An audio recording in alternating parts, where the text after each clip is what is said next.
Good afternoon, guys. Our project is on exploring China's state-led FDI model, evidence from the extractive sectors in Latin America. In the said presentation, we'll go over the following points. How the Chinese government supports outward foreign direct investment, that is the state-supported development loans to host countries.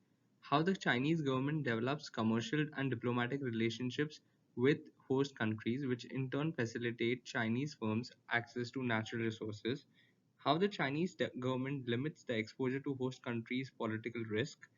The study provides evidence how, in Latin America, although Chinese OFDI occurs in countries where government related political risk is high, Chinese firms are less likely to be involved in public disputes with the host government. Why the Chinese firms are more likely to engage in conflicts with non government stakeholders. Why the Chinese firms have difficulty in obtaining social license to operate. In the given slide, we summarize the Chinese investment in Latin America to get a better understanding how the investment of China was distributed in Latin America and the rest of the world. In Latin America, we can see that its total investment increased from 4 billion US dollars to 24 billion US dollars. That is a 600% increase in the span of 10 years, that is 2005 to 2015. The majority investment that China made in Latin America was in the natural resource sector, that is, the oil, gas, and mining, and etc. We can see that this stand in contrast with the rest of the world. We can also see that since 2013, the Chinese FDI in resources has been declining, wherein Latin America it has been increasing. The countries with most Chinese FDI included Brazil, Argentina, Peru, Venezuela, Ecuador, and Cuba in descending order of their value of investment. Basis the data referred, we can infer that in each case, the Chinese investor is state-owned. SOEs are the main beneficiary of strengthened intergovernmental relations between China and Latin American countries. The first question that we address is whether China's OFDI model is based on loans rather than treaties or aids. This section will cover evidence supporting the view that China's OFDI model is based on state supported development loans rather than investment or treaties. We also examine whether international investment agreements play a significant role in affecting China's firms investment in specific host countries. As per our understanding and research, the previous studies show the presence of IAs can be a determinant of bilateral FDI flows. This could be mainly because they provide protection from political risk associated with expropriation or arbitrary changes to contractual terms. We can see that Chinese firms are not more inclined to invest in countries with which China has IIAs.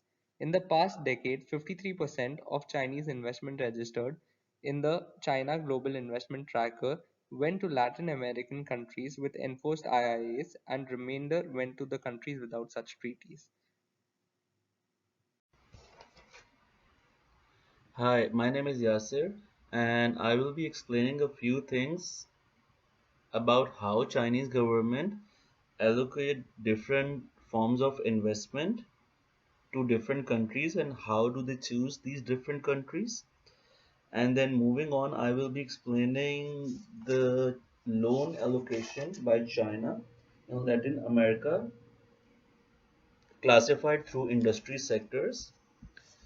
And at the very end of my part, I will be explaining the disputes that are caused by foreign governments to different countries and the relationship of China in these disputes with different countries and how intense that is.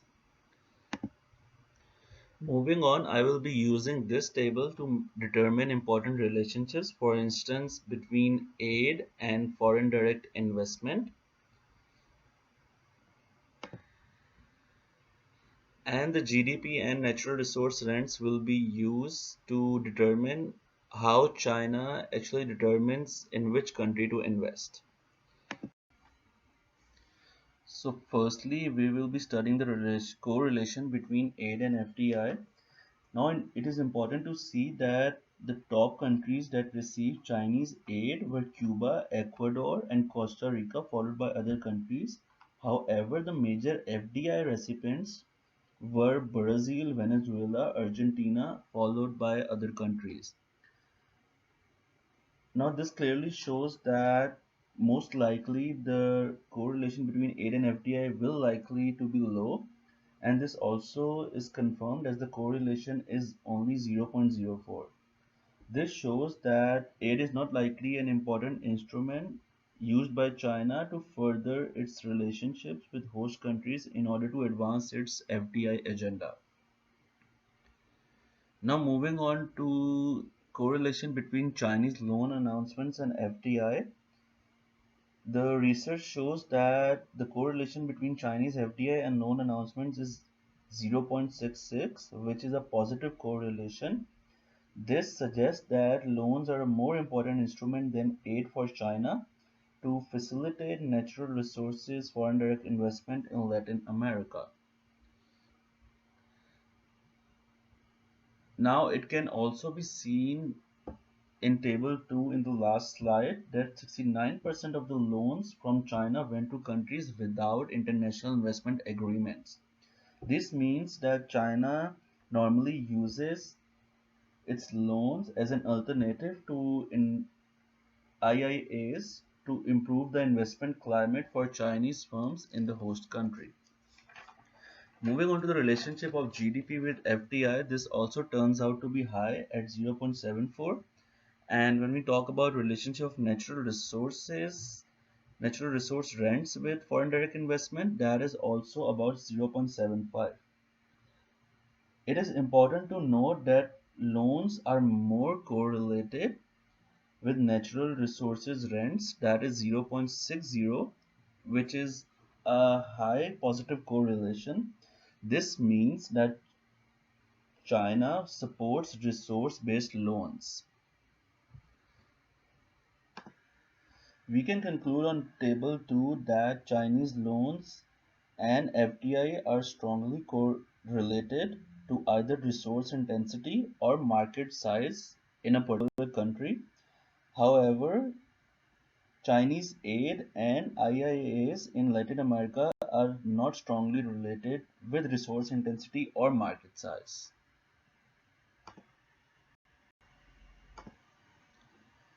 This table shows the industry-wise recipient of Chinese loans in Latin America, and this data was collected by through China Latin America Finance Database. Now, as you can clearly see that 33.4% of loans are allocated to infrastructure projects and 53.6% are allocated to the energy sector and mining projects. This means that the use of loans to support infrastructure and natural resource projects help Chinese government secure natural resource deals in Latin America. The data also shows that when Chinese government allocate these loans, the main beneficiaries are normally Chinese state-owned enterprises, and sometimes they are also the beneficiaries or the firms that benefit from these loans and projects are also host countries' state-owned enterprises. There is a very specific example for this as well. In 2007, China and Venezuela created an investment fund with initial capital of $6 billion, which was doubled to $12 billion by 2009. The two countries reached 12 cooperation agreements, including ones in which Venezuela's state-run oil company PDVSA would sell to China National Petroleum Company between 80,000 and 200,000 barrels of oil per day to pay off a debt between development banks in both nations. Furthermore, even in 2009, Hugo Chavez, the former president of Venezuela, announced $16 billion deal with an unspecified state-owned enterprise from China to drill for oil in eastern Orinoco Basin. The following year, PDVSA announced a deal with CNPC for an oil project in addition to a construction project. So this example basically shows us that China invests in energy projects and that benefits Chinese state-owned enterprises as well. In conclusion, to answer the first research question, we can say that evidence supports that Chinese government uses loans and provision of infrastructure as a device to facilitate foreign direct investment in natural resources by China.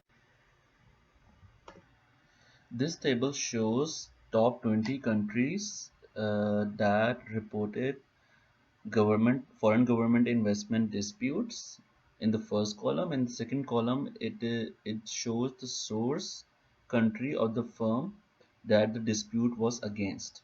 Now, as you can see, Argentina and Venezuela had the most disputes, and it is also these two are also two of the top countries that Chinese government give FDI to. However, this table shows an interesting fact that China is not among the top countries to have disputes. And in fact, there was a research that is not shown over here that shows that China only had one dispute in Latin America in all of these years mentioned over here from 1987 to 2015. It is interesting to see that although Argentina is on the first on the dispute list and Ecuador is on the eighth, but Chinese government had not encountered a single dispute with these both countries. However, the foreign direct investment in these both countries remains high by Chinese government. It can also be seen from research that China provides loans to these both countries, and it can be derived that such loans presumably strengthen intergovernment relations and by infer and reduce the government related political risks attached to Chinese investments. To study in detail, I would like to present an example of Ecuador, as Ecuador is one of the countries with one of the highest foreign direct investment. As I mentioned earlier, Ecuador is one of the major recipient of foreign direct investment by China.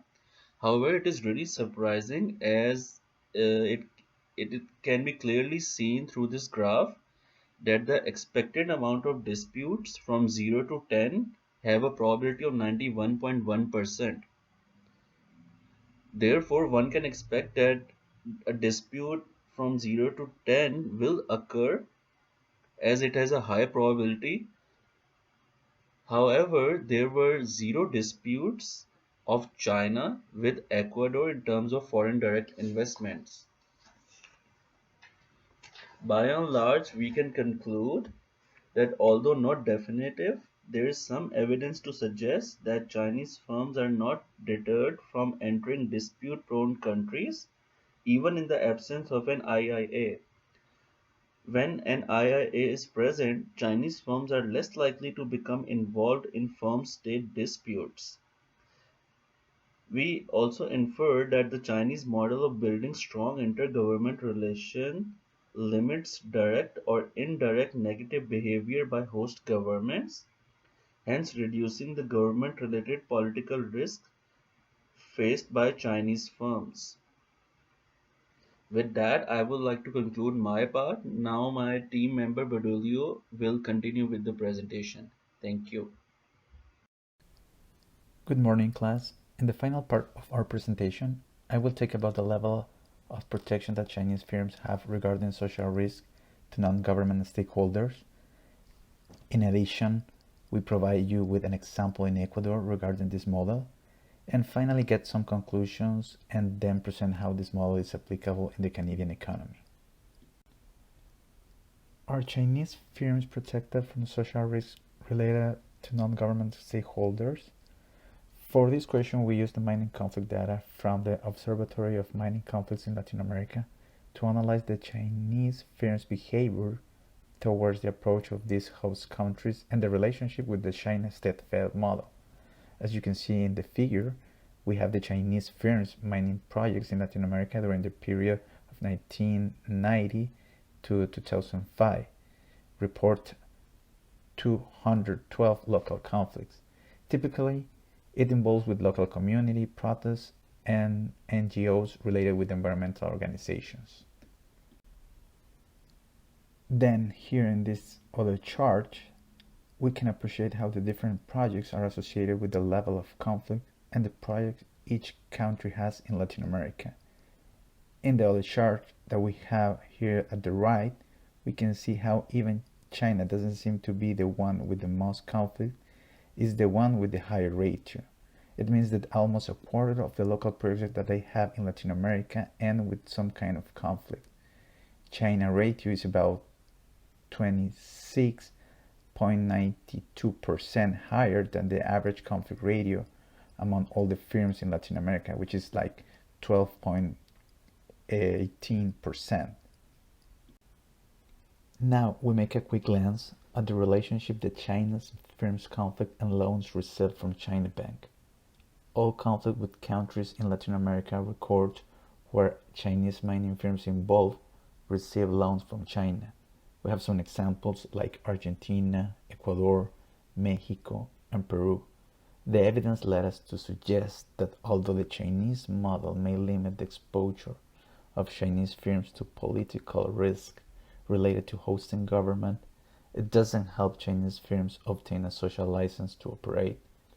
However, Chinese firms have not disputed with these governments, indicating that the Chinese government's approach to strengthening internal governmental ties may contribute to fewer conflicts between Chinese firms and the host governments in Latin America.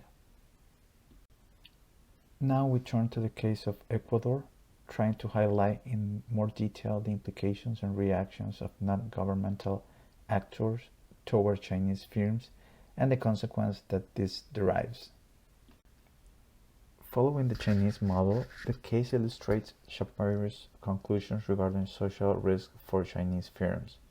First, we see how China, through state-led FDI, create and prepare the environment for Chinese firms.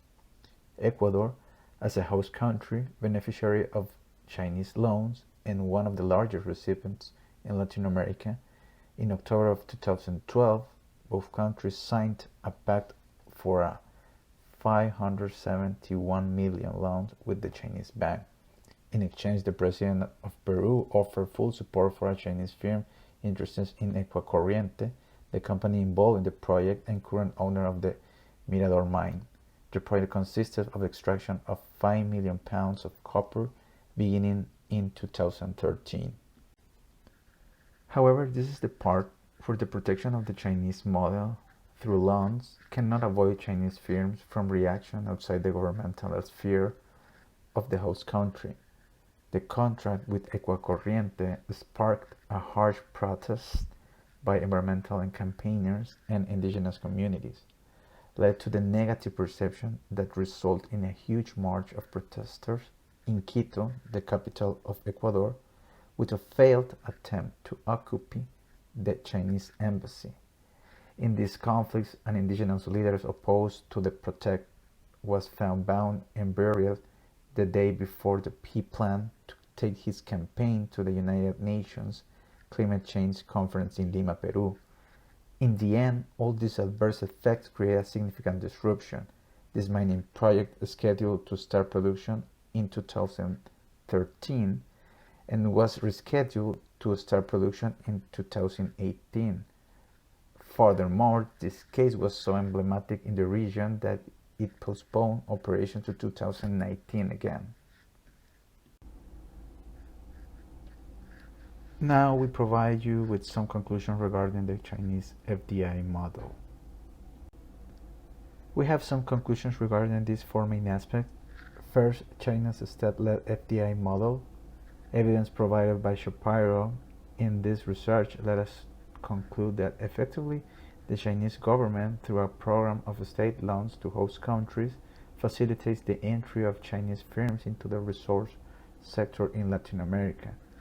These loans pretend to protect Chinese firms from government-related political risk, and facilitate political license to operate.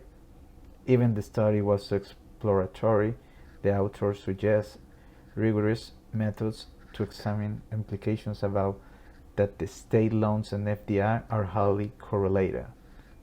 Chinese model may limit the exposure of Chinese firms of government-related political risk. However, the system doesn't help Chinese firms obtain a social license to operate like the case of Ecuador. We have the second conclusion related with intergovernmental relations. These studies have indicated that amicable diplomatic relations reduce expropriation risk from firms from friendly countries. Even we present that Chinese firms have some level of conflict with non-governmental stakeholders. They have no dispute with these governments, indicating that the Chinese government's approach to stringent intergovernmental ties may contribute to fewer conflicts between Chinese firms, and Chinese firms are inclined to enter countries with high political risk due to the poor regulatory quality and low control of corruption.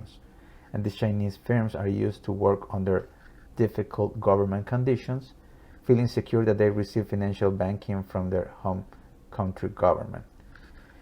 We have another conclusion regarding the Chinese MNEs and social conflicts. Like the Ecuadorian case, Chinese firms are more likely to become involved in conflicts with not local, not government stakeholders. The authors state that there are two possible explanations for this result. First, institutional dissimilarities between China and the host country. In China, the government is the most important stakeholder, so firms that have ownership or managerial political ties to the government tend to receive early or better information and experience and better performance. However, these capabilities developed at home are less transferable to a host country where both types of stakeholders are critical. The governmental and the non-governmental stakeholder. The second explanation is that Chinese firms are at an early stage of internalization. It means that Chinese firms have to develop a corporate diplomacy, which is the ability to win the hearts and the minds of external stakeholders in support of an organizational mission. And finally, we have the corporate political activity, CPA, and the corporate social responsibility, the CSR. Due to China's state-led model limiting political risk arising from the host government, Chinese firms do not perceive a need to engage in non-market strategies targeted at host government. Therefore, they may minimize their corporate political activities, the CPA. However, this prevents them to develop these lobby approaches to host governments.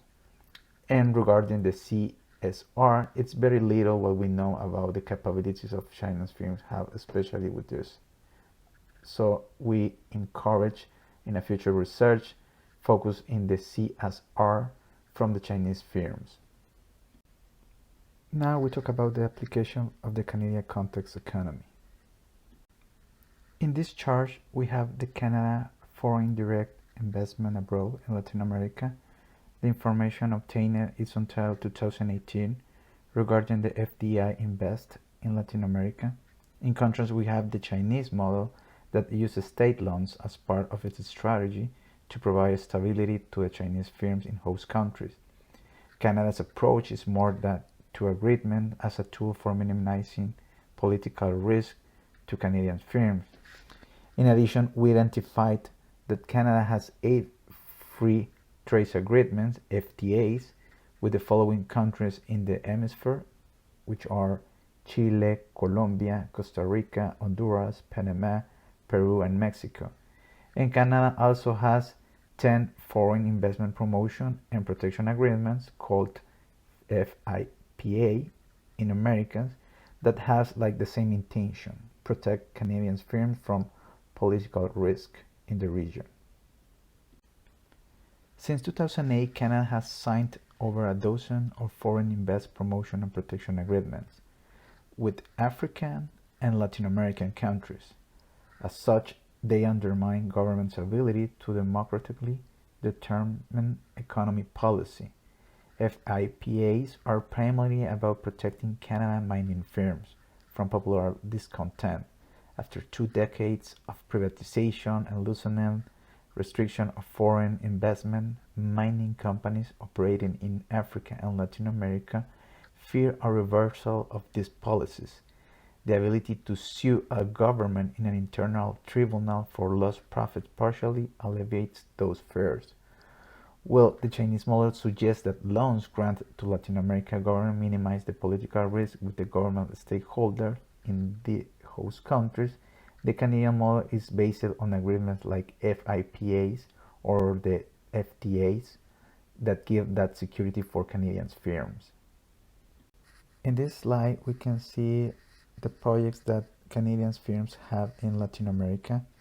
The increase in Canadian mining operations in Latin America is framed by the foreign policy of the current Canadian government towards developing countries. As government spokesperson have stated on several occasions, the mining sector plays a fundamental role in the Canadian government's effort to secure a new policy of cooperation with foreign states, a policy in which the achievement of Canada's prosperity and security is central. So, for the Canadian model, we stick to the mining industry and how Canadian firms develop the approach to host countries, but seek the same result as the China model, minimizing the negative impact for Canadian firms for political risk with governmental and non-governmental stakeholders. Here in the map, we can see 22 projects of Canadian firms related with the mining activity. The following graph is intended to identify, from the perspective of Canada, the projects in which Canadian firms are involved in Latin America and the ratio of level of conflict in each country. Canada ratio is 14%, which is higher than the average conflict project ratio among all firms in Latin America, which is 12%, taking in consideration the data obtained from 2015 from Shapiro's article. The last legal dispute registered in Canada was 2016, when World Bank Tribunal dismissed a mining firm's $250 million claims against El Salvador. We have the following conclusion thoughts about the Canada FDI model. It helps obtain a political license to operate PLO through free trade agreements or FIPAs. However, these agreements cannot protect Canadian firms from conflicts in the region, as the same as China loans cannot avoid conflicts with China's firms, especially with non-governmental stakeholders. There is the case of El Salvador, where it has culminated in court where the Canadian firm was involved and lost the allegations. Corporate political activity, CPA, and corporate social responsibility, CSR, we couldn't find evidence that Canadian firms regarding the CPA or CRS have more significant experience than Chinese firms. On the contrary, the number of conflicts is greater than the number of Chinese firms, probably because it is the country that has the most mining projects in Latin America. So we encourage future research to focus on these last topics to understand the similarities or differences Chinese firms and Canadian firms behave towards non-governmental stakeholders. Thank you everybody for your attention.